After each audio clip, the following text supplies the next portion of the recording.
Welcome to the Palette Podcast. As always, I am Patrick, and today I have with me a special guest, someone I'm very much looking forward to talking to, Mr. Luckman. How's it going, man? It's going really well. Been getting some good surfing in. I'm feeling good about that. How are you Uh, doing?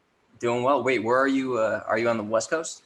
I'm on East Coast. We've had some hurricane waves. I'm in Florida. Oh, right on. Nice. Yeah, I live in Hawaii, so getting pretty much every day is that kind of weather. Yeah. I'm really jealous. You're getting super stoked. Yeah, man. But that's awesome. I'm glad to hear it. I just got a Paipo Hawaiian board by a great shaper named John Wegener who lives in San Diego, and Oh yeah. he's using one of the great woods from over there, and it's just fantastic. That's awesome, man. Yeah. So I mean, just real quick, I like grew up in Chicago, lived in New York. It's where I met my fiance. She grew up here, so we ended up, moving here, raising our son and everything. And so I'm learning a lot of like the surf, the culture, and yeah, man, it's totally its own entity, and it's beautiful. So whenever we get more of a consistency, I'm trying to get out on the waves more and just learning kind of from locals and people who do it pretty frequently. So uh, yeah, I'm It's the always. way to do it, especially as an adult. I know I started in with body surfing and just acting like a kid, and I just did that for years and got really good at it. Now I'm into boards and Yeah, I'm going to see where that goes. So but it's the beautiful progression, right? And as you said, real quick, and we'll dive in. The beauty is just kind of allowing yourself to be like a kid again in learning. In one of the things I do in my background is personal training, physical fitness, and you very athletic guy based off your book and some of the conversations I've heard you've had before. But one of the beautiful things is when you can allow yourself and others to just get back to being like a kid, just knowing how to just be in the body in that flow state, as they would call it. And that's something that I've continually strived to do for X amount of years. But taking it to the next level, which kind of introduces us to kind of who you are and what you're doing, is learning how to not just be like a kid, but really at the deep molecular DNA level, make the changes that we desire in our lives for healing and healthy, holistic well-being. That being said, man, would you want to maybe just kind of explain for those who don't know who you are, just a little bit of your background and kind of what you do? yeah, sure. I'm a writer and an artist, a humorist. Uh, I like to call myself a psychonaut. Lots of experimentation in me. I have that energy from way back. Mm-hmm. I was on a path in my 20s where I was looking at a career as an academic, teaching literature. I was in graduate school. I was headed down to Brazil to do some graduate research and in order to complete my dissertation. And I was a good little sheeple. Then I got my jabs for travel, and before long, my life fell apart. My health just went away. I had been very healthy my entire life, very athletic, and I was suddenly really this autoimmune wreck. A lot of my symptoms had similarities to fibromyalgia, chronic fatigue, that sort of thing. Very classic autoimmune symptoms, lots of allergies, lots of environmental sensitivities, fatigue, insomnia, migraines, just this laundry list of symptoms. And I spent the better part of a decade trying to get well, trying everything in the world, and didn't have much success at all. In fact, I just kept deteriorating. I eventually encountered a couple of things that helped. One was it helped get me back on my feet. It never really got me well, but the first thing was Qigong, and I did that for a while, and that raised my energy level enough to allow me to do certain things again. And the second thing I discovered was allergy elimination technique, Yep. which helped with some of my food allergies for a little while. I actually ended up becoming a practitioner of a variety of allergy elimination technique. Did that, worked with clients for a couple of years. While my health sort of deteriorated again, I figured out eventually that if you do too much of that kind of clearing, it can, especially if you're already not very healthy, it can kind of fritz your nervous system even more. And I think that was what was happening with me. But that environment gave me an opportunity to do all of this kinesiology, muscle testing, on clients from all different walks of life, suffering from various types of conditions, illnesses, some physical, some mental, some across the spectrum. And I was able to map out a lot of really interesting patterns in the human energy fields related to our anatomy, our emotional structure, et cetera. And I also got to explore a lot of ideas that I had on sound and DNA and energy. Ended up using the term intergenetics, Mhm. and another one, metagenetics, and then regenetics, which became the Regenetics Method, which is kind of what we're talking about right now. To make a long story short, I ended up traveling with my partner back to Brazil when I was very ill, and I thought I might not be coming back. I said goodbye to my family as if I might not be coming back. Right. And we had a series of miraculous events while we were in South America, culminating in a kind of mystical experience where we beheld these lights coming to us across the water in a little Brazilian town on the coast. And the light shined into us. And then we went to bed that night and slept and dreamed of these vowels, these sounds that were just given to us. Wow. And when we woke up, we had both dreamed of these different sets of vowels, and we realized that we were supposed to put them together. And the ones I had come up with were the sound vowels, the ones that you would actually sing out loud, and the ones that Lee had come up with were the thought vowels, the ones you would just think along while you were singing. Hmm. So you might be singing or something like that while thinking a different set of vowels underneath that line. And that is a combination of sound and light. And the idea was that we could stimulate the DNA to self-heal and to heal the system. And this was just a theory at this point, but it was a miracle because I immediately started healing and cleansing and healing right after we did this work. And I started getting my foods back. My environmental allergies went away. Lee's scoliosis straightened a good bit. Her asthma went away. I mean, all of these amazing things began to happen. And then while we were still in South America, we had some of our former clients who had come to us. Lee was my assistant in the allergy elimination. I wouldn't call it practice per se, but in the situation we had going on. Mhm. So we had some clients who were interested in what we were up to and said, please let us know, how this works out, because they knew we were up to something. And so Right. we started sharing it with some of these clients, and then they had all of these amazing results. And so we realized that this is what we were supposed to be doing. We were supposed to develop this and bring it out to the world. We called that first activation potentiation. And then that became the first activation in a 4-part method that became the Regenetics Method. Yeah, So it's I've written a couple books on that subject. The first was Conscious Healing. The second one was a do-it-yourself guide, which is called Potentiate Your DNA. That's the one you've been reading. I'm so just real quick, because I'll let you go on, but Yeah. I'm very much, and people know, and I've said this, I don't promote things that I don't believe in. I don't just do things for money. I bought this book because I've heard your name before, as I've been on this journey, but I never took it. And it's funny because Mike over at Alpha Vedic, who they're going to be on tomorrow, he was like, have you heard of my buddy Soul? And I was like, I'm like, okay, I know who that guy, I know the name. And he was like, yeah, you should check him out. And I listened to your guys' conversation, and I was like, I have to get that book. And so I've been trying to go read it as fast as I can, not fast as I can, but I just page after page, because there's so much information that's, when we talk, and I talk a lot about intuition, it resonates so much when I'm reading it, being like, that makes sense to me, intuitively makes a lot of sense. And obviously, we're all on these journeys. You get, as you said in your book, and you're saying now, like, you kind of try things, you see it works a little bit here and there.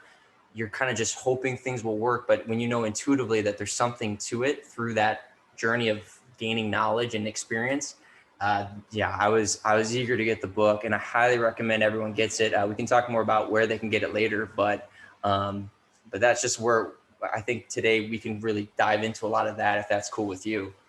Yeah, awesome. I mean, thank you for saying what you said, and I'm glad you're excited. Mike is so bright, and he's a wonderful person to bring out the better traits in whoever he's interviewing. So that was a good chat. It was beautiful to listen to, man, because especially now and we'll get back on, but in a world where there's so much information out there and so much what ifs and these people being genuine, what we've also lost sight of for a lot of us, going back to intuition, is trusting our gut, trusting what feels right to us. And I know this from experience with my job, which you get into later, but when you're listening to people like yourself and Mike and Dr. Bear, it's really nice and reassuring to know like your intuition's like, this is the right direction. And it's obviously going to be challenging. It's going to have its ups and downs. It's going to be learning as you go. No question about it. No one said it's going to be easy. However, that feeling of knowing like this is the path. This is the path to take things. If we really want to see that change for the betterment. So I say that not just to blow smoke up your butt. I genuinely mean that. So Yeah, yeah. Well, what you're saying is very much in alignment with the evolution of medicine. One of the things I talk about in Potentiate Your DNA is Dr. Larry Dossey's model of the three eras of medicine, where you start out with the body, era one. We're going to treat the body like a machine and try to fix it like a machine. And then you move into era two, where we realize, oh my goodness, there's a mind body connection. And suddenly we're in mind body healing. And we've gone from genetics, this idea of building proteins like a machine, to right. epigenetics, where you realize, oh my goodness, my environment affects how my genetics functions and all of that. Yep. And now we're moving into what I call metagenetics, era three, which is non-local medicine. And it's sort of like new era shamanism. It's reaching into the source field, or whatever you want to call it, and connecting with very profound, deep parts of ourselves, really, to effectuate healing and transformation. Absolutely. And just to your point, in his book, or in the book, he does mention within that era too, which is something I definitely want to talk to you today about, is these different eras. You were talking about the book Spontaneous Evolution, which I've read. Very much in agreement with what you were saying in the book. It was something that I could get behind. It was something that made it was like, okay, this is good. I feel like I'm getting something from it, but to the point I was saying intuitively, I'm like, this doesn't feel like, I feel like something's still missing. It feels like there's a component that hasn't been addressed yet. And a lot of the books that I have read, same thing. So it's forced me to expand and open to people like yourself, looking into ancient cultures a little bit more. And I think that's what's great is when you start to realize that a lot of this healing is outside of just this vessel, but so much is these transfers, which you were talking about, the space-time connection. You see kind of like through your vessel and through your biofield is where these interactions, these communications, or these shifts occur. I don't know if you wanted to jump to that or maybe stay on the eras here for a little bit. But that for me, that was when you were talking about those things and bringing up those books. I'm like, dude, I feel like he's in my head, man. So Well, let's get real. All of the eras have merits. If you're in era one, if you break a bone, if you have an acute physical trauma, you need era one medicine. exactly. All Yep. right. So it absolutely has a place, but where era one doesn't work is in chronic illnesses. And even beyond that, many of the chronic illnesses that we experience today are caused by era one medicine, whether that's jabs or pharmaceuticals or dental materials. It's just a disaster. So, Couldn't agree more. era two is extremely empowering, because that's the era of the power of positive thinking. Back to Norman Vincent Peale, that's kind of the secret. That's this idea of attracting to us through our intention what we desire and experiencing it. And it can absolutely do some wonderful things. And we know that epigenetically, we interact with our environment all the time, and our thoughts also are part of our environment in a way, and they impact our DNA through the cell membrane. There's a chain of events that happens for an epigenetic Right. uh, effect to occur. But to simplify things, we're always interacting genetically with our environment or epigenetically.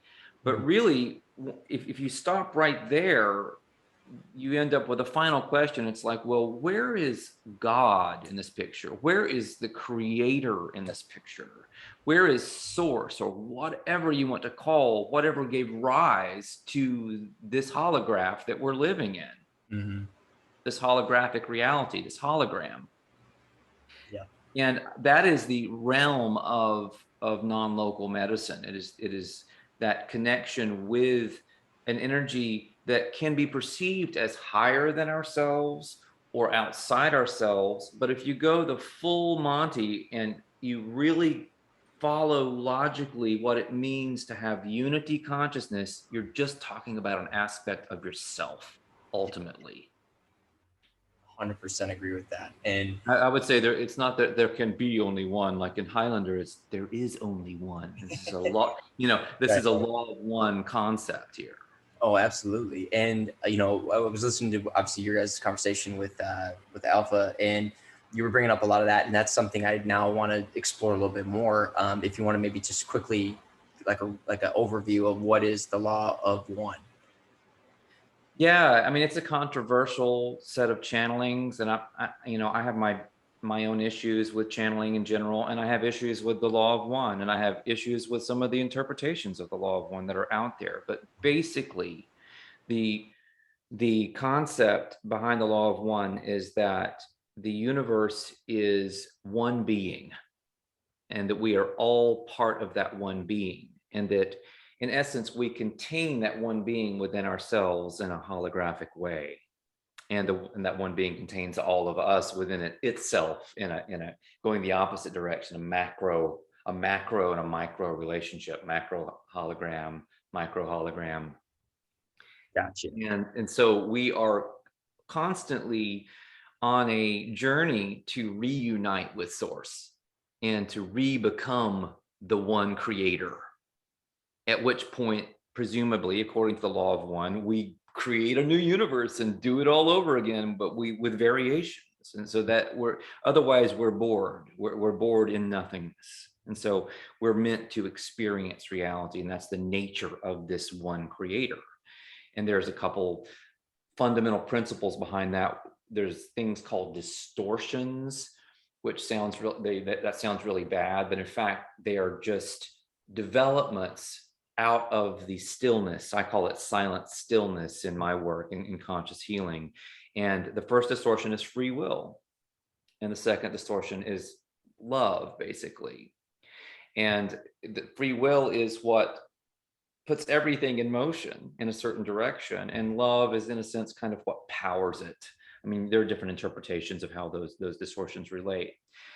I use a quote from the law of one as the epigraph to potentiate your DNA, and it is this idea that we are on this journey back to reuniting with the creator. Right. And I would say that even a lot of our very compromised and problematic religions that are, I think, bastardized in so many ways by those who would seek to control us, nevertheless have elements of those teachings. I think even in Christianity, the idea is to go to heaven and be with the creator, with God. Ultimately, that's kind of the goal. And that's one way of kind of saying the same thing, although I know that most Christians wouldn't. They would balk at the idea that they are God. That's blasphemy. I get it, but it's blasphemy, I believe, because our controllers don't want us to know that that's true. So that's one of I'm glad that you brought that up, because that's something on my journey as well, reconnecting with that spirituality as well, and understanding God, was this trying to make sense of like why are things blasphemous, why is this good, why is this considered bad, what's right, what's wrong. And as you just said, it starts to realize like, well, you could tell somebody who's what is it, not Luciferian, but someone who is very much in belief that your body is a temple and that you're supposed to take care of it, that's considered bad in certain things. And it just, for me, like some things just didn't make sense. And because I was naturally, I'm like, well, am I looking at it right? But I kind of agree with that. If they're saying take care of your vessel, because if this vessel is given me, by the creator, my spirit's in it, should I not be trying to take care of it? Not from an egotistic standpoint or look at me kind of thing, but more of like, is when you understand it to be, it's more than just, skin and bone. There's so much communication happening. There's so much healing happening. There's so much just genetic change occurring, as you talk about with the 97% DNA that's considered junk. Um, so just for me, there was so much of this, my trying to wrap my brain around what's considered right and wrong. And it goes, as I said earlier, going back to my intuition, what intuitively feels right. And that's just something I feel, and I know in my job, what a lot of people are lacking is the ability to go within themselves, go inward and go, okay, who am I? What am I? What is right? What is wrong? And it's not by accident, in my opinion, but I also think it's not that it's completely gone for a lot of people. Majority of people can get back to that. And I think with your book and what you offer is a great way to do that. And it's something more than what I've already kind of mentioned to people and suggested with, breathing. My training method is similar to a lot of things, but it's unique in its own way. So it's just, I'm just kind of riffing here now, but yeah, I think that's really, really fascinating is when you can start to talk about all things you're talking about, the law of one, but also being able to then question things and going, all right, well, what do I need to do for me? What needs to be right for this vessel? So yeah, I know I kind of went on a tangent there. So Well, it's interesting. You were touching on this idea of, well, the questioning, and I think that's an ongoing process. And if we stop doing that, then we might as well be dead. right. I've talked a lot about the importance of neuroplasticity and doing new things, novel activities, especially as you grow older, or otherwise you rigidify, you completely ossify and become very brittle, and this actually shows up in your body. Yep. And I've realized that, as I'm in my mid 50s, and I push myself much harder than I did in my 20s in a lot of ways physically, and I'm doing all kinds of stuff. I do a lot of primal movement, a lot of very interesting different types of exercise. Yeah. And I find that I'm getting more flexible, I'm getting stronger, I'm absolutely ripped right now. It's amazing. Just allowing myself to do that, I feel, I look at my face and I look, more or less my age, I suppose. But I don't feel that at all. And I know so much of that is owing to the fact that I'm allowing myself to, be in that joy frequency, following my bliss, and doing new things that epigenetically help me. But I also think that all of this regenetics work that I've done has created a new energy body for me that's constantly helping me ward off environmental toxins. It's fortifying me against adverse circumstances, and it's contributing to my ongoing development on all levels, not just physical, but mental, emotional, and spiritual.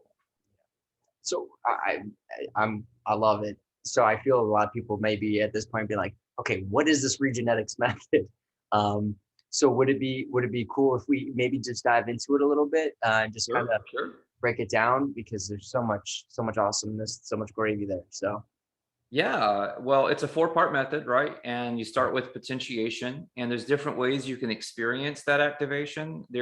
We do a monthly worldwide potentiation ceremony. That's usually the first Sunday of the month at I think it's at 10 p.m. Eastern Standard Time. It's New York time, and that's free, or it's donation based, so you can do it for nothing. And that's one really interesting way to experience the work and get going and see how it resonates.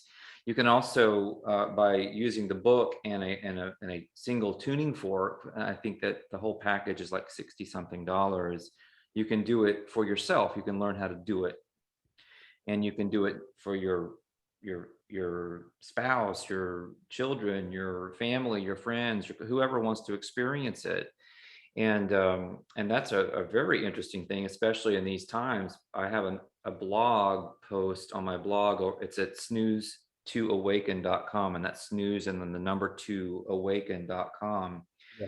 And the blog post is called "Immunize," quote unquote, yourself against I'll say jab injury with the Regenetics method. And I detail my experience of how this work really healed the damage that had been done to me by these jabs. And I go so far as to say that it might be helpful in current circumstances, especially if things really go off the deep end and we end up in a truly Nuremberg situation where, things are being forced on those of us who don't want that. And let's hope it doesn't go there. But in any case, I'm a firm believer that where things like spike proteins are concerned, this work could absolutely help. Some of the nanotech and weirder stuff that's being reported in these jabs, that is yet to be tested, and I hope I don't have to do the testing. I'll say that. But in terms of a lot of old school toxicity, absolutely, I believe the work can help, and I believe it could possibly help with strange types of genetic alteration that could be brought about by these types of experimental procedures, because I believe that was happening already a long time ago in many ways. If you read Leonard Horowitz's work, Healing Codes for the Biological Apocalypse, for example, there's definitely been a lot of monkeying around with our genetics through the immunization program for a really long time. And I contend that this work absolutely kicked all of that out of my system and and I went to a different level way beyond it. So Absolutely. I'm very much excited to start it myself. My fiance, she's had some, before all this craziness, she's had some underlying issues. Um, she works in the medical field, but through myself and some other friends who are more open to this type of work and this type of healing modalities, I was telling her, because I've been reading the book, and she's like, "You're really into that book," and she knew that we'd be on, and I explained more about what it is and what you're doing, and she was like, "Are you going to get the tuning course?" I'm like, "I already got it." She's like, "Okay, good, good, good." Like, so we just, we ordered it, and what it is for me, and just I feel like a lot of people who may be listening, is that there's that moment for a lot of us where we go, "Oh my gosh, if you realize how severe this is, or how long it's been going on, where they've been experimenting with these, whatever to mess with our genetic makeup." There's that feeling for a lot of people at some point going, "Man, is this it? Like, is there nothing I can do for myself or someone you love?" And knowing with the mindset that we do live in a perfect creation, we are here with purpose. There's something bigger, in what you drive home in your books, or in your book, is with understanding the difference between that light and that sound wave being in the space time. Uh, you know, I don't want to call space, but that yeah, there is yeah. two things happening here. But knowing how to tap into it, and knowing that at the basis, at the core, we are these photons, this light, we are this energy, this sound waves, right? If you look, if you're someone who doesn't read the Bible or reads any literature, religious text, you're always starting off with, it started with the word or the sound, and that's what created all this. And you brought that up in your book. So for me, that was just kind of that breath of fresh air, even more than I already had, going, there's always a way to solve these things. There's a solution ready to be there. It's just knowing what that solution is. And when but the power of sound and frequencies and light with that, it's incredible. So would you want to maybe kind of go back into diving into what your Regenetics method is, and just kind of giving more there, or is there something that you wanted to add on that? Yeah, let's see. There's a lot of material there. Well, I was talking about the first activation, that's potentiation. I also wanted to let people know that there's a free resource on phoenixregenetics.org, and that's I'll put it in the Phoenix like the bird, and then Regenetics is REGENETICS.org. And if you go under books, there's Conscious Healing. You can read that free online. So that's the first book in the Regenetics Method. So we try to provide, a decent amount of free content for people to just, tap into and wrap their minds around. We have lots of testimonials and that kind of thing, and you can get a sense of, what other people have experienced. We also maintain a subscription forum. It's a one-time fee. It's $25, but people can get on there with a lifetime subscription. And it's been going since like '09, I think. And so there's a lot of data, a lot of discussions that have happened over the years, people sharing their experiences. So that's another resource, although that one is not free. So after potentiation, there's a second activation that can happen 5 months after you do potentiation. Now, here's the thing about the potentiation. You do one session, it's a 30-minute session, but its effects then roll out over about a 9-month period. We call it a gestation cycle. It's like a birthing a new self. Right. So this energy, it's so powerful, it just starts and it's being pulled in by your DNA from your blueprint over in time space. And so the DNA is, using this corrected blueprint to pull all of this energy in this corrected pattern that's having to do with how your organs function, how your emotions work, all of that. It comes in over a period of time, 9 months long. You're given, when you experience the session, you're given access to a timeline for how the energy flows and to a schematic that shows what your particular energy field is like. So each field, we call them ecosystems. It's a combination of your chakra and an auric field, one of your energy bands. That interface is called an ecosystem in Regenetics. Each ecosystem governs or contains a whole series of a whole set of interrelated things, like a particular set of organs or multiple related organs, particular emotions, particular toxins that you might be susceptible to in relation to that field, microorganisms that might be related to that field. For example, in the sixth ecosystem of a very common group of people, you have things like the lungs with bacteria, with heavy metals, with the skin. And there's, people who've done homeopathy know that there's this massive connection between the lungs and the skin. And you see things like certain miasms, like the Sora miasm, if anyone's familiar with homeopathy, which is related to that field. So you receive a schematic or have access to a schematic where if you land in that field and the energy starts to activate things, and suddenly you get a skin rash or your lungs start detoxing, it makes perfect sense. You realize where you are and what's going on. It's very empowering because you can actually track the experience and have physical proof that it's happening. Right. Interesting. So after 5 months, even though you're still potentiating, you can do the second piece, which is called articulation. When you finish the potentiation 9-month process, you can do the third piece, which is called elucidation. And then 9 months later, you can do the fourth piece, which is called transcension. The 4 activations move through what we call subtle bodies, from the least subtle to the most subtle of the subtle bodies, starting with the physical body, moving to the mental body in articulation, then the emotional body in elucidation, and finally the spiritual body in transcension. But you have to think about things in a kind of reversed way, because in terms of creation, we actually emerge from nothingness, and we emerge through these subtle currents of energy that expand and become the holograph and ultimately matter, right? Or what we perceive as matter. So we're starting at the matter end of that progression, but we are tracing our way back to where it all originated and where these patterns started. So really, in some ways, the most powerful level is the spiritual level, even though that might seem very subtle.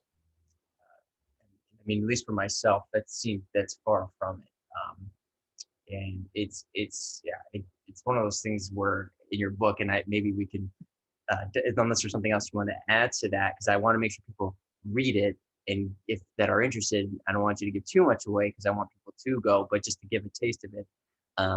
But what it is interesting is that when you start to go through a process, and I'll maybe explain it with my job here, is that most people think just in the material, as you said. It's this, our minds are kind of stuck in that era, or era one. A lot of people very much are either programmed to it, or that's just, it just makes sense to them.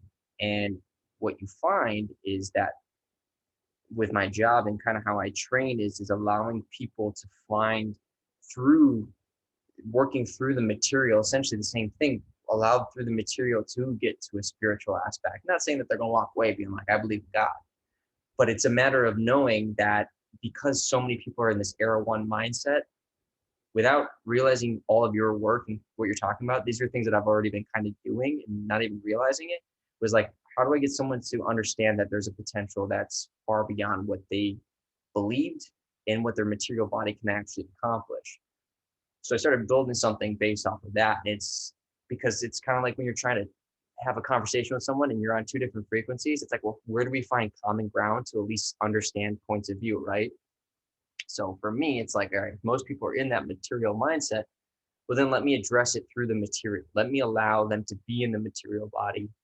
And then once they find that they're kind of in that space where they're no longer really able to just be material, it's like, okay, let's focus now on getting a little bit more into that mind body connection. And then ultimately, as people have progressed through that, then it's getting them, as you were saying, in many ways to. Oh, I like that. Yeah. So if I may kind of just kind of tell you what I do, it's not anything complicated Sure. either.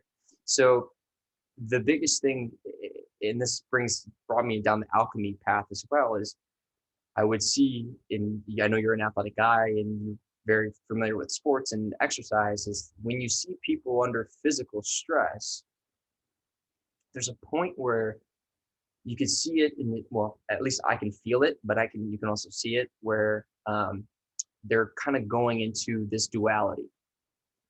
And simple is when you get someone working out and they're going like, oh my God, I can't believe I can't do this. Oh geez, how many more reps? Oh fuck. Oh geez. Like there's that back and forth of like, no, I can do it. I got to, you see the splitting of the mind.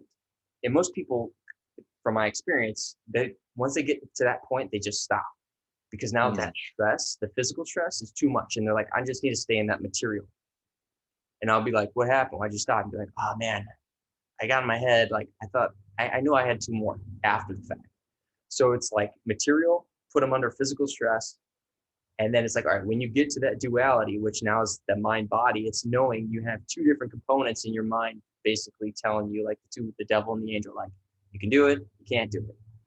It's learning how to, one, be with it, don't run from it, connect with it. What is it saying? And what I've noticed through my own experience and with people is actually putting them even more so into the body, into the present awareness. That's why Pat likes present awareness training. And it allows them, with the breath is kind of like the glue of it all, that kind of solidifies it. That breath is what allows those two components to come back. Like alchemy, the heat creates separation of the two voices. The breath kind of brings everything back. But the key is the spiritual side is coming out of that stress, the physical stress, and learning how to stay calm through it and breathe. Because you literally are having, and I've trained this and done this so many times now, where people come out and there's this high, that, that runner's high we talk about. You see people come out of it and they go, whoa, dude, I feel like really calm. And I've heard that's one of the biggest responses I've gotten, is I actually feel calm under this severe stress. And they go, I feel really good. Wow.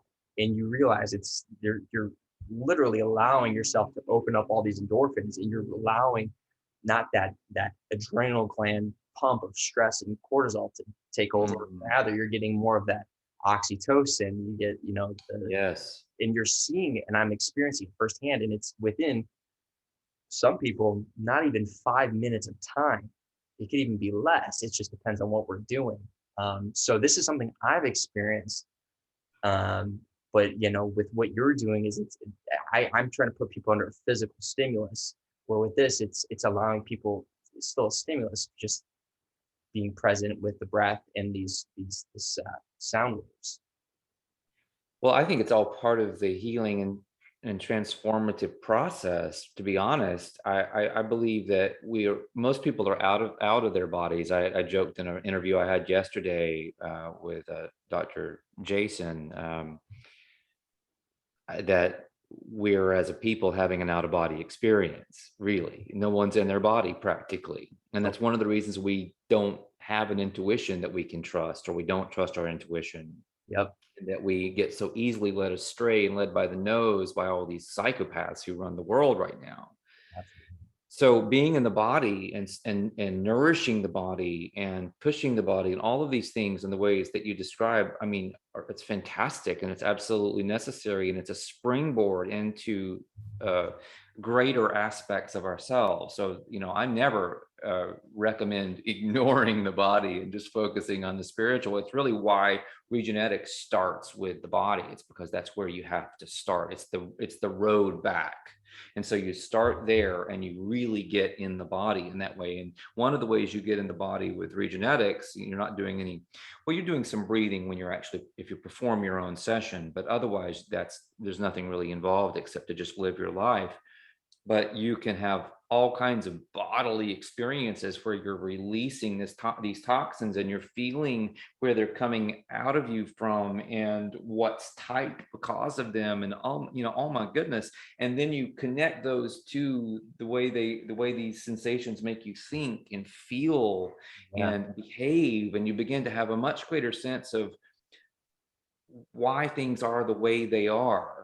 And you start to realize that it's not just because of your body, it's because there are these other related things having to do with your thought processes, your emotions, and ultimately some aspect of your spiritual self that are contributing to this experience.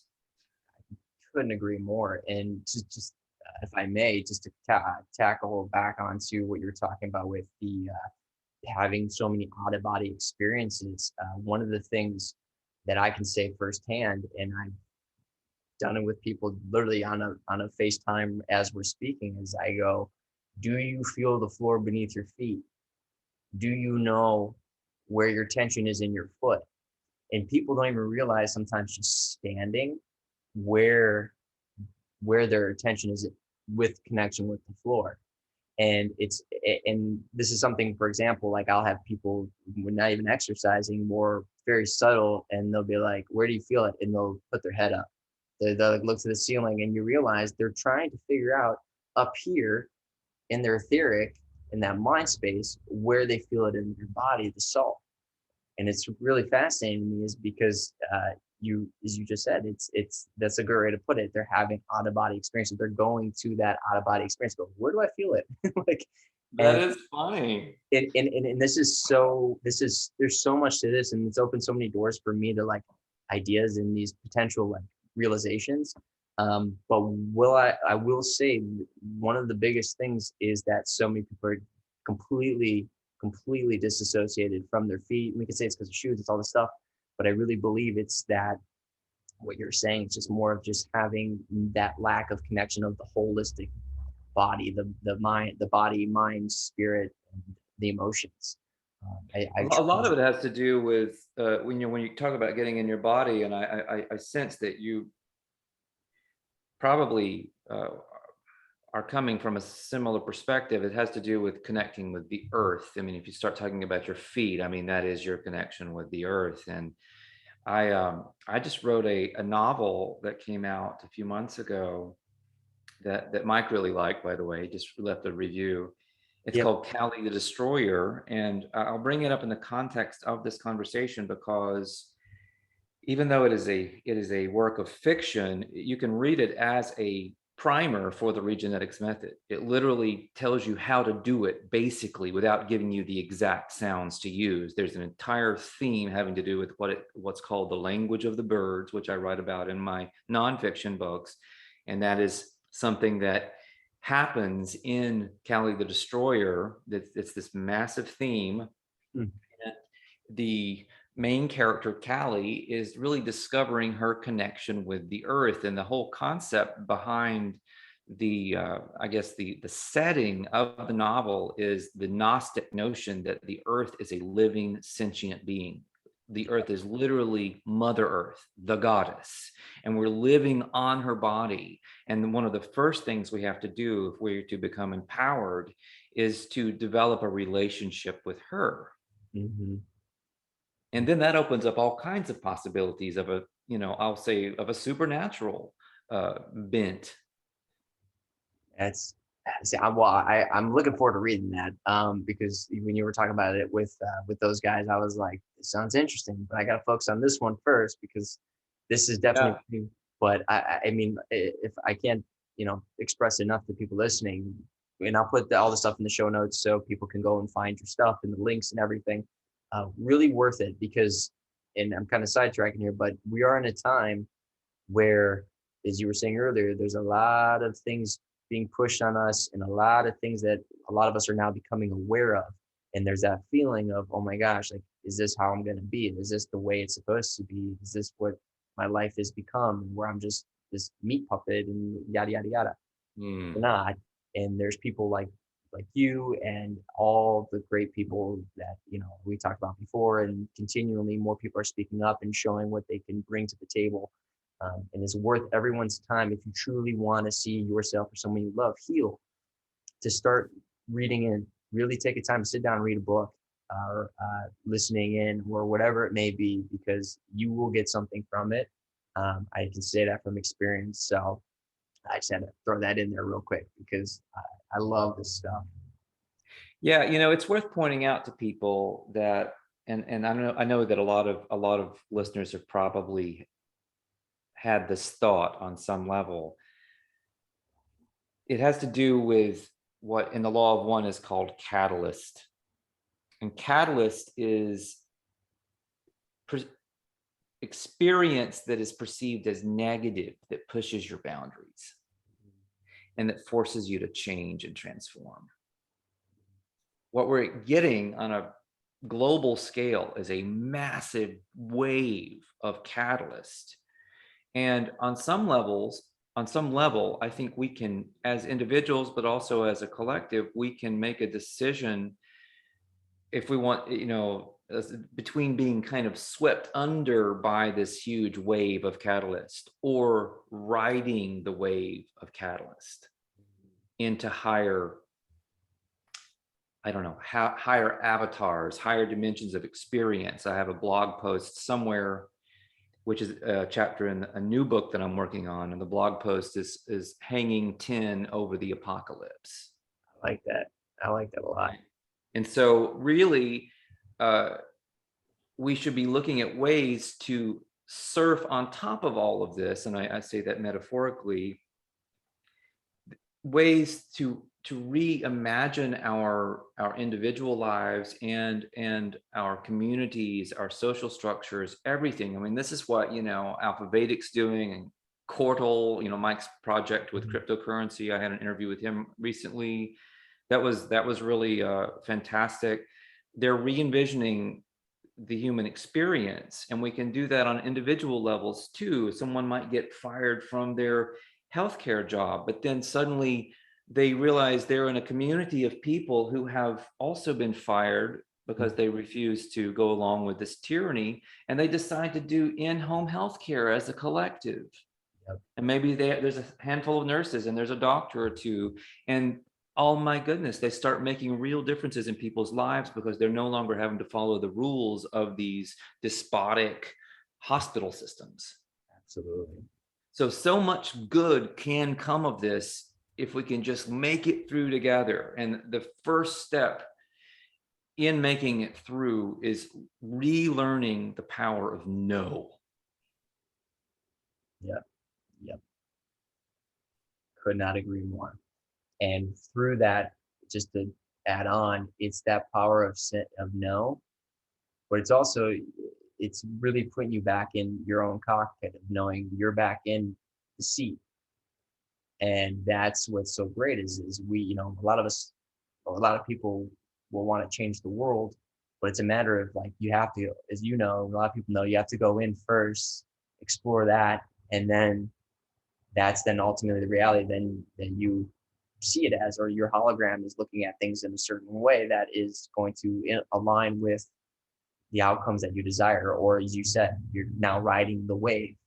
And that's the hardest part is, when you're trying, you or people like ourselves, like trying to be on that riding the wave, and you realize it takes a community, it takes a tribe, it takes a lot more people to really see a bigger change. You realize that for some people, it's like, I'm afraid to ride that wave.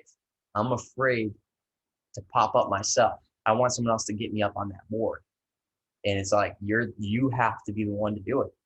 You're the one that's on the surfboard, you know, but when you're on it and you see that cascade or that wave, you know, that pipe rolling through, you, again, perspective, going to perspective. I always talk about perspective. You can literally be grateful for that cascade, that big pipe that came through that made you, you know, maybe fall a few times, but you're riding, you're still technically riding it, or, you know, you're getting left behind. And it's a beautiful thing when you realize, at least for myself, you can do that. You can be the one riding the wave, and it's about reconnecting with yourself. And with your book, Potentiating DNA, you realize, oh man, not only can I be in self, I can really be within myself, not just in the space time, but now that time space. I keep bringing that up. So maybe if we can dive into that a little bit, or if you wanted to add anything to what I just said, I think that's going to get people really going, wait, what? There's a space time, time space thing? Yeah, I'll speak to that in just a second. I did want to add that one of the major dynamics in these nonfiction books on regenetics is this breakdown and breakthrough. Oh, yeah. And that's where we are as a society, and it's where we are individually in many cases. And we're being pushed by all of this catalyst to either break down or use that energy and break through. And no one can do that for you. I can only show you the door, Neo. You have to walk through it, you know. And it's the way we go in. Well, we enter into ourselves with that no by telling the outside that you don't have dominion over me, but inside of us, then we find the yes. And then that opens up all of the possibilities. So it's not as if you're just living in negativity. You're simply setting a boundary that allows you to step into your power. Absolutely. Yeah. I definitely took it that way. Totally agree with that. And yeah, man. So would you maybe want to kind of tackle a little bit about when I keep talking about these two different, the two realms? yeah, the two realms? Yeah. Because I literally out loud, when you were talking about it, I was reading, I went, no shit. My fiance looked at me, she like, what? And I go, you got 5 minutes to just sit and listen? I was like, I'll just that's very cool. She was like, I gotta go to bed. I'm like, oh my God, you're missing out on so much great stuff. Like, oh man, that's really funny. I thought, let me find something for a second. I know that some of these conversations can get kind of intellectual and theoretical for people, and it's one of the reasons I've engaged in writing fiction about some of these metaphysical concepts, is that it can make it more kind of real to people. So I wanted to just share a tiny bit. The last book I wrote, it won several awards. It's called Snooze, A Story of Awakening. It was the last novel I wrote. And it's about this young boy named Max, who begins to discover the power of his dreams. And it's how he's able to enter the dream realm, which is the realm of time space. And so there's an interesting moment when his own father, who's this astronaut, says that according to Larson, time space is as real as space time. And there's an actual landscape where duration or time becomes distance that we can travel to in our dreams. So this is how we're related. We're over in space time, but there's this reciprocal realm called time space that was outlined in the work of this engineer and author named Dewey Larson. Yep. So it's very, very fascinating to look at what he was saying, what Larson was actually saying about all of this. Yeah, sorry. Okay. So there's an interface, right? This is just these are just some interesting concepts here. This is a conversation that Max is having when he's in college with his professor Icarus. Okay, and it's brief. You're talking about the interface between worlds, aren't you? Max asks. Yes. Think about it this way, Max. There aren't just two worlds. There are actually three. This reality, which from a psychological point of view is consciousness, the dream reality, which is the unconscious, and the in-between, otherwise known as the subconscious. So what I want to suggest is that we live in a physical body. That's our conscious world. There is an unconscious world where our energy body is, which is time, space. And there is something that mediates between the two, which is the subconscious. And on a biological level, that mediation is DNA. So Professor Icarus goes on to say, you yourself inhabit the material world. Your alter ego lives in the dream world, and a dream body or a DNA reality belonging to both of you exists in the interface and can be utilized by both of you when traveling out of body. When astral projecting, in other words, you may have begun by astral projecting, Max, but trust me, you're a long way from that now. So it goes on from there. So this entire book is a meditation on the relationship between these realities. And that grew out of my work in Regenetics, where I was exploring that interface, which is DNA. That's awesome. And I'm going to let you keep going because this is where you were blowing my mind. Do you want to just Sure. So when I was sick, I was trying to figure out how I knew that there was this blueprint over in time space, right? That something had gone wrong with because it kept producing disease states in my reality. So I'm over in space time trying to get over to time space, and I realized that DNA is connecting the two. And there's a lot of reasons why I realized that, but that finally really hit home. The next logical question was, if that's the case, how do I use the DNA to do something to that blueprint? And it was at this point that Lee and I, in our research, realized that the 5 vowels in English, which I think of as a kind of modern distillation of a lot of ancient vowel sounds, the 5 vowels that are in the English or in the Romance languages, for example, correspond to the 5 nucleotide bases of DNA and RNA. And it's the same across the board, always the same exact connections exist between those vowels and the 5 aspects of our genetics.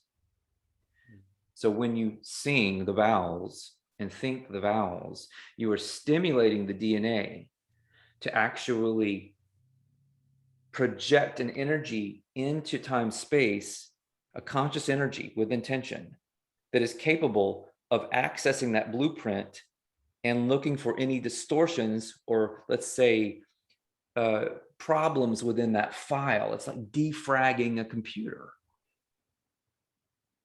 So you smooth out all of these distortions in essence. And once that blueprint is harmonious again, then in this reciprocal way, in this unified field, all of that energy starts flowing back through your DNA into your physical reality and making changes. Mind blown. That is fucking awesome. And here's what's so cool about that is that you yourself have gone through that experience, correct? Sure. Okay.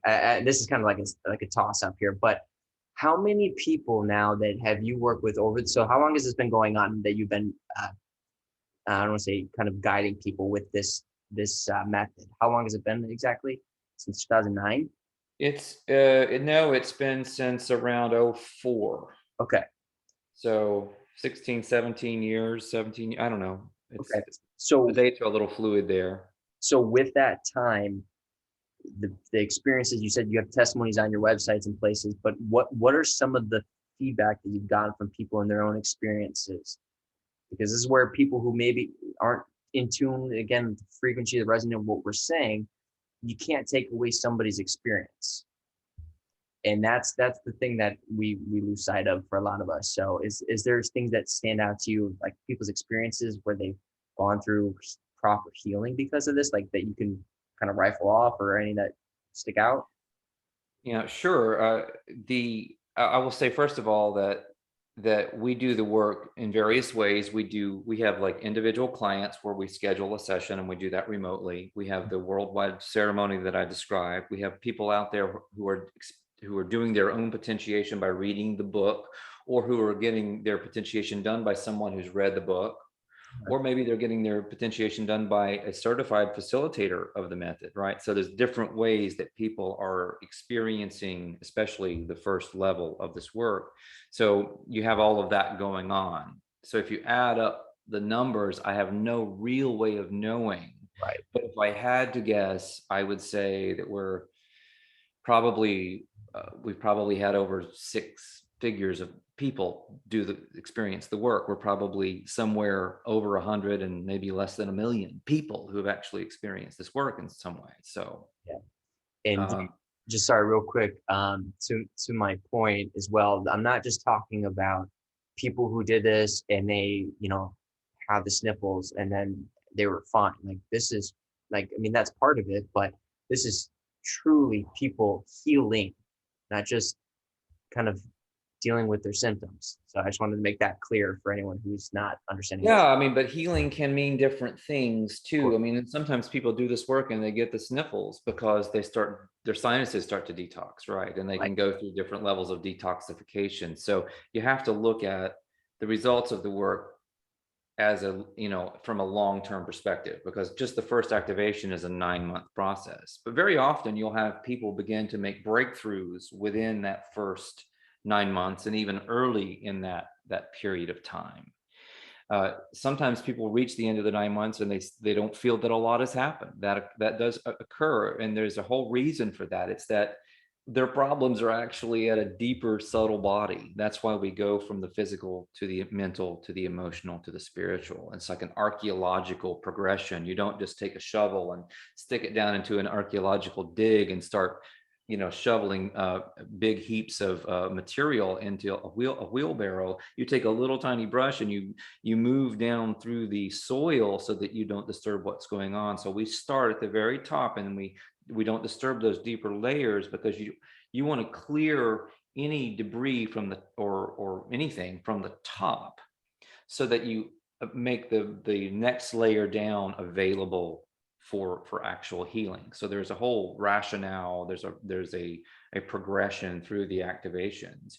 Having said that, I mean, people have experienced really remarkable and miraculous healing on all levels, including lots of reports of people who had autoimmune conditions, fibromyalgia, severe allergies, insomnia, all kinds of things clearing up, but also things clearing up in the emotional realm, people having various diagnoses of mental illness, who have reported significant benefits. We've had reports of autistic children actually making very dramatic improvements and that kind of thing as well. So I'm not making any medical claims, I'm not a doctor, but I'm just telling you what the reports have been. But then you also have situations where I've told this story before, where my mother had experienced this work, and she ended up dying of cancer. And this was a big blow to me in the middle of all of this in many ways. I mean, I felt like a failure and I couldn't help her. And, it was part of my learning journey, learning that I couldn't do things for other people, in that, I can't heal everybody and I can't do things for people. It was a blessing that in towards the end of her life, she made a point of communicating to me, and she was a very enlightened person in many ways. She said, I want you to know that your work has healed everything in me except my body. That's awesome. And she said, and I'm okay with that. That's beautiful. So I can't say that it's going to, cure every disease or anything like that, because it is so individualized. It really, what it seems like is a kind of clearing of karma in a lot of ways, where you do this work and it just irons out a lot of wrinkles in your system and in your energy fields, and you can work through those things to the extent that you're willing and able. I mean, I think there's ancestral issues. Some of them can be healed with this work. Some of them, there may be social, or I should say, spiritual contracts along the lines of what Carolyn Mace has written about, where people agreed to come into this reality with a certain physical condition that was a prerequisite for their incarnation, and that's probably never going to budge because it's part of the agreement. Right. I can totally get behind what you're saying. I can't obviously prove that per se, but that there's a sense of it rings true to me. But a lot of people that might not be the case, which that's okay. But and my to my point as well earlier about just sharing some of these testimonies is not obviously saying like, guys, this is going to heal every single person. Again, he's not a doctor. He's not giving medical advice.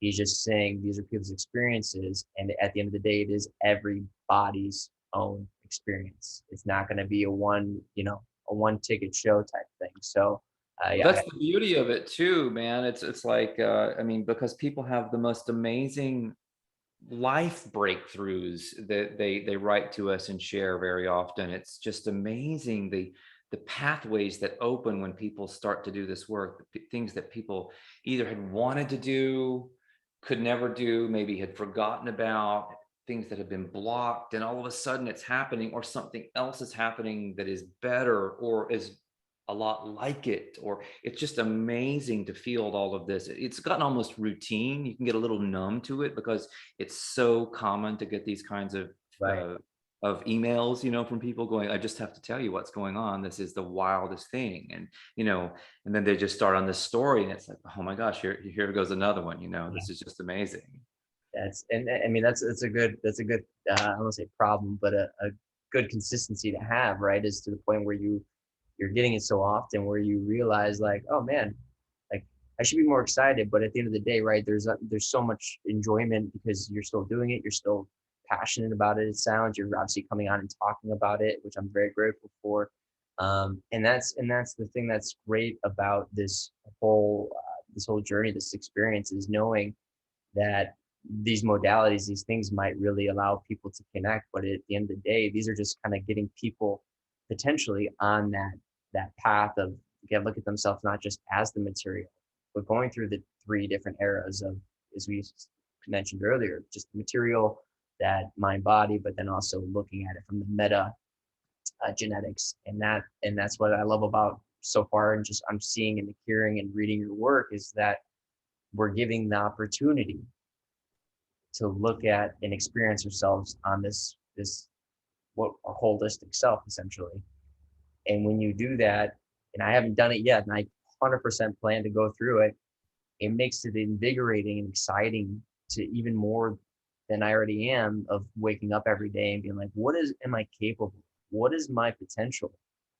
And then ultimately, how is that going to affect my world around me?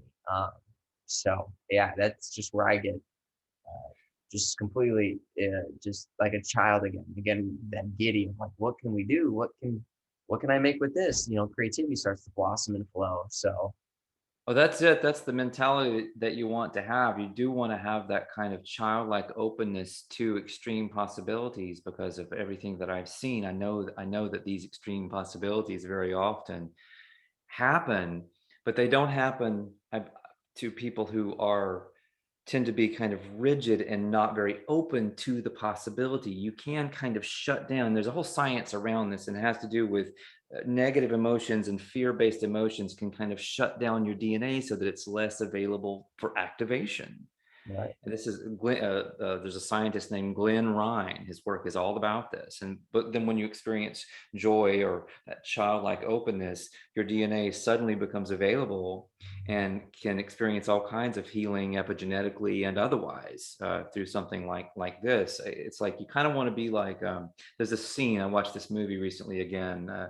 That I've enjoyed many times. It's the Half-Blood Prince in the Harry Potter series, and it's when he takes the good luck potion, and he's trying to get Professor Slughorn to give them a piece of information that's really important to defeating the Dark Lord. And Harry, along with Hermione and Ron, have laid out this elaborate plan for how it's supposed to happen.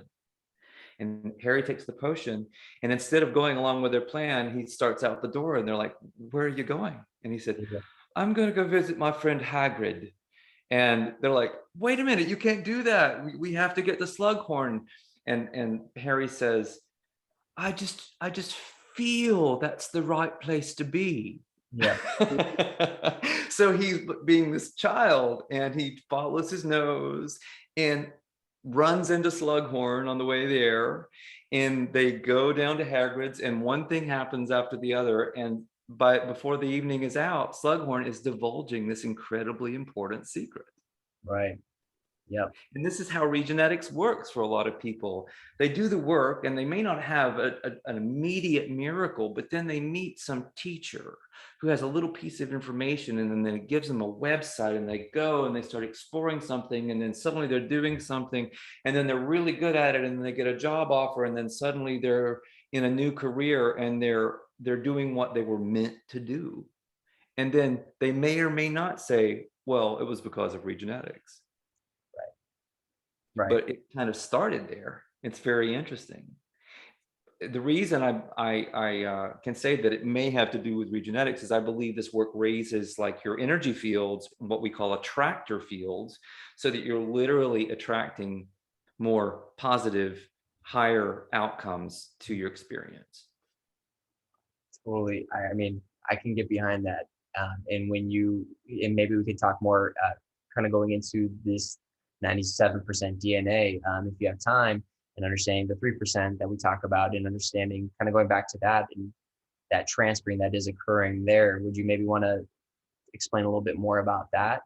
Because that is where a lot of this, as you said, this Regenetics method is happening, is that potentiation occurring there. So would you? Yeah, sure. I mean, I like to say too, and I just before Yeah. addressing that this really isn't about science. I mean, in many ways, I'm using science as a way of grounding a lot of spiritual concepts. Right. And I'm looking at things from a much more expanded or kind of shamanic state in many ways. But let's just say that everything I've said about this work from my perspective is wrong, yet it still is working. What does that even mean?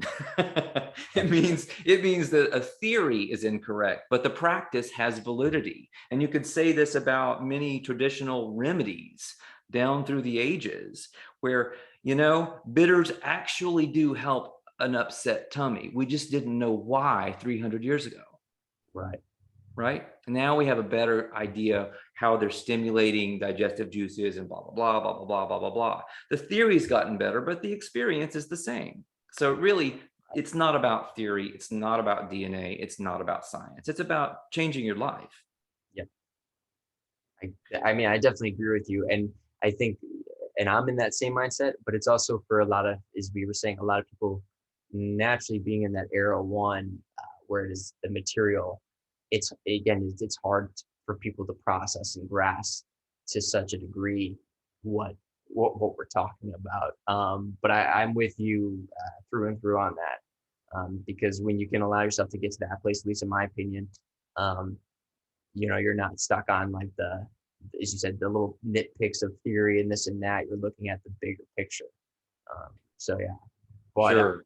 But yeah, would you care to maybe explain what this difference of DNA is in the science world? Yeah, well, the mainstream science has for a long time called most of our DNA junk DNA because they don't see it doing anything in their era one mechanical materialistic model, in which DNA is supposed to be the brain of the cell and is supposed to be responsible for creating proteins, and that's basically it. So that DNA builds bodies, and that's it. So this 97% that isn't involved apparently in that process is junk, and that is so emblematic of the mindset of era one, which is very helpful in certain instances, but is totally ignorant in most instances. That's how I would put it. So the epigeneticists realized that that you've got the DNA inside the cell, which is replicating cells, is creating proteins and tissues and that kind of thing. But what's actually the brain of the cell is proteins that are in the cell membrane. So the brain is in the membrane. That's how you remember that. And that's what interacts environmentally with various kinds of stimuli to tell the DNA what to do, according to epigenetics. But beyond epigenetics is the world of metagenetics, where there is this energy blueprint that is constantly coming through DNA and interacting with our physical space-time experience. And the part of DNA that is involved in that transfer of information is the junk DNA. And to a very, in my opinion, and to a very large degree, that is the role of junk DNA. It is to mediate and moderate between time-space and space-time, and between space-time and time-space. So it's the circuit that all of that is flowing through. Right. And just to clarify, sorry, real quick, to clarify, if I may, those who don't understand, they're saying that 97% of our DNA is junk DNA, and 3% is meant for what we experience in regards to, oh, this makes proteins, this makes skin, this makes this, that makes that. Right. So that is for me, when you, with how you explained it, and just seeing that, wait, 97% is junk, and as we're saying, it has much more purpose. What's really happened between the time-space realms? So that blew my mind. So there were these Russian scientists. One was Peter Gurayev, and he had a colleague named Vladimir Poponin, and they developed something called wave genetics, where they began looking at junk DNA as a conduit to a hyperdimensional realm where our blueprints are stored. And so this is very similar to the Regenetics model. Now, they were not using space-time and time-space language. They were not using Larsonian physics to arrive at that conclusion, but they were doing their own experiments. The idea is that the energy we have in this world is mostly electromagnetic, or it's material sound waves, for example. But in time-space, the energy is a hyperdimensional energy. I've said that it's torsion energy, which is a term that was coined around 1913, and lots of studies have been done on this hyperdimensional energy. But torsion energy, I contend, is basically a synonym for chi, or prana, or scalar, or any of the orgone, all of these other words that you might have heard in some of your intellectual travels. So in that wave genetic model, using that model, these scientists were able to take certain frequencies, take certain linguistic codes, and stack them on those frequencies, like the way you would broadcast a radio broadcast using signals, right? And use that for piggybacking these linguistic codes for altering genetic expression.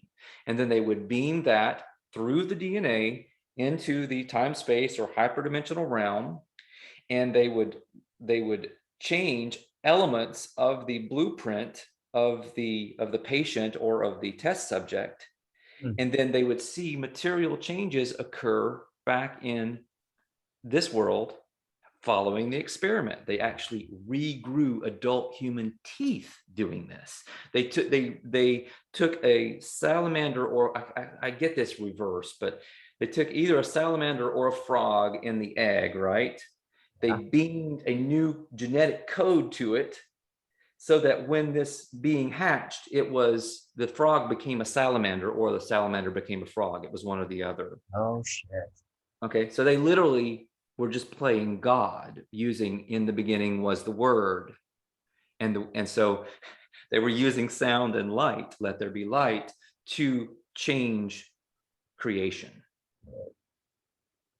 Yeah, that's wild. And that's where it gets, I think, for many people, it gets dicey when you're trying to change playing God in the world around you in that regard. But would you say that, I don't know where your point is, but when you're focusing more on you giving yourself the ability to do it, to heal self or work on self, obviously, kind of God's creation working through you to get to that place, or helping others on their journey, rather than being like, I'm fixing you, or I'm literally changing you from a frog to a salamander. Like, do you think there's like a fine line of what is morally good? Because that's intense. Yeah, it is intense. I mean, the stated intention in doing this work was to create technologies for healing, and they were looking at ways of regenerating organs and doing all of that kind of thing, and that work is ongoing as far as I know. And so I don't know about the moral ethical aspects. That's perhaps a different discussion, but I would say that something like Regenetics is an attempt to do a type of wave genetics for other people or for yourself that is simply attempting to stimulate or activate the highest good for that person. Yeah. Yeah, I think that's where the fine line is. At least for my mind, at least you said knowing that they're trying to do it to heal. It's giving the people the chance and the opportunity to not just go through that process, Regenetics or the waveform, but really then, as you said earlier, it's then it's shifting your outlook on life and really finding yourself changing your habits, changing the way you move through space time, right? And I think that's really what this is kind of like for many people a catapult to realize that, wow, I don't need to be stuck in this despair or in this physical body pain, mental, emotional, spiritual. So would you agree with that to some capacity? That's giving just kind of the opportunity to go, okay, hey, really, we're going to show you that you can heal, you can work out for the better, but it's still then on that person to then make changes in their life, to support what they just did. Does that make sense? Yeah, I agree with that. We even cover that topic in some of our materials where we provide the energy, but it's sort of up to you what you do with it. Right. And we also do the work with non-attachment, because the more attached you are, the more you shut down your ability as a healer or a healing facilitator, which is what I prefer. This has been shown. Larry Dossey has written about this in some of his books. There have been studies, scientific studies that show that in like studies that have been done on prayer and the effectiveness of prayer and healing. We're back. That's a kind of sound healing, right? The results are directly proportional to how attached the prayer is, and the less attached, the better results. So you literally have to let go and let God. You have to give it away. If it comes back to you, it was yours, et cetera, et cetera. All these cliches actually apply in this instance and are helpful. There's also a wonderful line I like from Ken Carey's work, where you are something about like, trying to help people who don't want to be helped. He said something to the effect of, where you are called not, you are assigned not. Yep. It's I don't know that specifically, but the essence of it, I'm totally for, and I can speak honestly that I've found myself early in my waking up journey of like, you want to help people so bad, and you realize like if no one's asking for it, it's not your place, and that's part of my growth. And I know a lot of people kind of on similar paths to myself. You hear that time and time again, and that just shows you that a lot of us, even though we feel like we have our own experiences, and we do, there's a lot of these patterns, these underlines, and therefore a lot of us, can learn from one another. We can learn from these experiences. We can, and then ultimately, hopefully, heal from them and learn from them and grow, and the nine. So that's just, yeah, this is where it for me. It's that rings so true, because I don't know if you were at any point, but you the kindness in the person mixed with that ego or that shadow ego that kind of wants to take over, where it's like, I want to help people, but I also want people to know that I'm right, or I'm Sure, I know sure. more. And you realize, at least for me, going back to that duality, you find yourself at kind of like this crossroad of like, what path am I really doing by imposing myself on people? Um, Yeah, and there was definitely part of my healing and my learning curve through the Regenetics process as a facilitator of this work was to identify and ultimately kind of do away with the levels of or levels, I suppose, yes, of spiritual importance. mhm. Yeah, I mean, in my training, I had to shift my mindset. from the let me teach you to, I say this out loud, everyone, but then going, what can you teach me? Like, what can you teach me through our journey together? Because obviously you said every body is different, and therefore through your body and through our interaction, you're essentially going to be teaching me something. And even though there's that back and forth of like they're learning something maybe from what I'm saying or how I'm showing them or demonstrating, facilitating, it's not looking at it from that place, because when I was there, it was very much, I have the answers, I know what to do. And then when I was met with Mm. something that I wasn't familiar with, and I know a lot of people experience this, it was going, okay, well, I'm in the driver's seat. They're looking for me for answers. Therefore, I need to give an answer. I need to give them something. And that's a terrible mindset. I mean, I had to be there to learn it and understand that, but learning from the sun, or being in the mindset of like, I'm going to learn from you. There's something I'm going to be able to take away from you. And then just working together, that's where the most benefit has come. And have you used a facilitator or is a healer, whatever name you, Right. have you had that type of mindset, or has it changed? Or Yeah, I think where I went, rather than thinking I'm going to learn something from that person, I was open to learning if it happened. But my where I came from eventually was, let me share something with you. yeah, Let's partake of this together and see what happens. totally, totally. And it's beautiful when you can do that, because then it allows us to be in that mindset where, soul's not better than me, I'm not better than soul. And it's not about, we're all not all equal, we all bring something to the table. Essentially, that's what the takeaway is. And this does, in my opinion, play with to your book. And what you write about is that even with Cali the Destroyer, like you're talking about connecting with Earth, like it's giving everyone the chance of being like, hey, where does your feet plant in this? Where are you going to plant your feet in this, in this creation, to bring life back to you, like literally bring your body back into the vessel, your soul back into the vessel, so you're not having these out of body experiences. We're all in it then together. So I think that for me is something that's really powerful, and I'm really looking forward to reading that book as well. But I don't want to take any more of your time, man. You've been on and giving me so much awesome information, just your energy.